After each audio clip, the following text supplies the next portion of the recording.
Last generation gen GK ধারণ করার এবং নিজে পার্ট অফ দি জেন জি হিসেবে ডিক্লেয়ার করার যে মানসিকতা, সেটাকেও আই ওয়েলকাম দিস মেন্টালিটি। তবে আমার 65 বছর বয়সে আমি যদি বলি যে আমি পার্ট অফ জেন জি, হয়তো সেটা আপনারা গ্রহণ করবেন না, কিন্তু মনের দিক থেকে আমি মনে করি আমাদের তারুণ্যের ভাবনাকে আমরা ধারণ করি এবং জুলাই গণ অভ্যুত্থানের চেতনাকে, আকাঙ্ক্ষাকে, তাদের প্রত্যাশাকে ধারণ করি এবং সেটা বাস্তবায়নের জন্য আমাদের অবিরাম প্রচেষ্টা থাকবে। জনাব মনির হায়দার আমার স্ট্রাগলের যে বর্ণনা দিয়েছেন, সেটা এখানে বিবৃত করার জন্য খুব একটা প্রাসঙ্গিক না হলেও আমি কৃতজ্ঞতা প্রকাশ করছি। কমিশনের সকল সদস্যবৃন্দ দীর্ঘ অনেক মাস ধরে আমাদের সাথে, সকলের সাথে যে আলোচনার ধৈর্য পোষণ করেছেন এবং এই একটা সমাপনী পর্যায়ে এসেছেন, সেই জন্য আপনাদের প্রশংসা করি। আর জুলাই সনদ আদেশটা কি, এখান থেকেই শুরু করতে চাই। আমার ভাই জনাব হামিদুর রহমান আজাদ বলেছেন যে জুলাই সনদ আদেশ প্রণয়ন, জারি এবং তার ভিত্তিতে আগামী নির্বাচন অনুষ্ঠান, এখান থেকেই শুরু করতে হচ্ছে। কারণ এখানে জনাব শিশির মুনির বলেছেন জুলাই ঘোষণাপত্রের দফা 22, 25, 27 এবং 28কে অনুসরণ করেই আমরা জুলাই সনদটা তৈরি করতে পারব।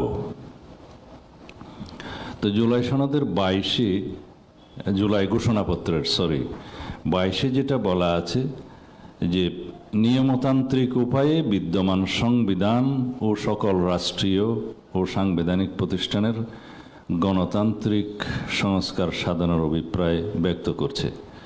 তা আমরা সেই নিয়মতান্ত্রিক পদ্ধতিতেই সেই সংস্কার সাধনের চেষ্টা করছি, যাতে জাতি সবসময় একটি নিয়মতান্ত্রিক পদ্ধতিতে থাকে, আইনানুগ এবং সাংবিধানিক প্রক্রিয়ার মধ্যেই থাকে, ভবিষ্যতে যাতে এটার কোনো রকমের প্রশ্ন না উত্থাপন হয়।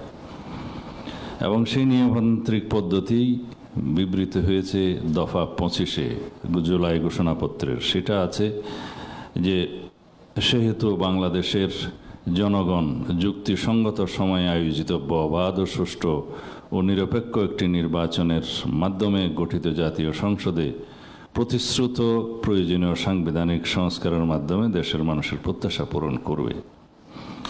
27-এ আমরা দেখেছি জুলাই ঘোষণাপত্রের এই ঘোষণাকে আমরা সংবিধানের, সংস্কারকৃত সংবিধানের তফসিলে ধারণ করব এবং দফা 28-এ আছে যে জনগণের গণ অভ্যুত্থানের প্রকাশিত অভিপ্রায় অনুযায়ী আমরা এই জুলাই ঘোষণাপত্র প্রণয়ন করছি।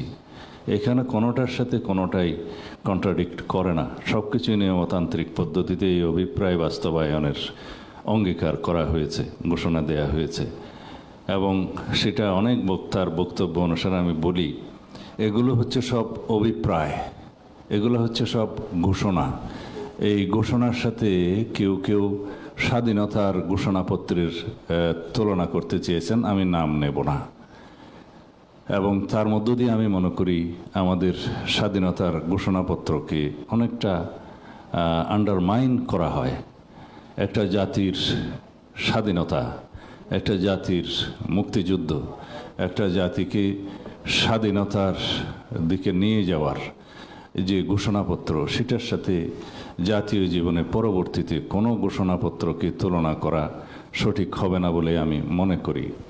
এবং সেই স্বাধীনতার ঘোষণাপত্র দিয়ে যে ক্ষমতা উৎসারিত হয়েছে, তারা সবাই ছিল নির্বাচিত প্রতিনিধি এই ভূখণ্ডের জন্য। যেহেতু জবরদস্তি একটা যুদ্ধের নিপতিত করেছিল আমাদেরকে পাকিস্তানি হানাদার বাহিনী, সেজন্য তারা নিজেদেরকে গণপরিষদ হিসেবে ঘোষণা করে এবং বৈধভাবে তারা স্বাধীনতার ঘোষণাপত্র প্রকাশ করে এবং সেখান থেকে জাতি পরিচালনার জন্য আইনি ভিত্তি রচনা করেছিলেন।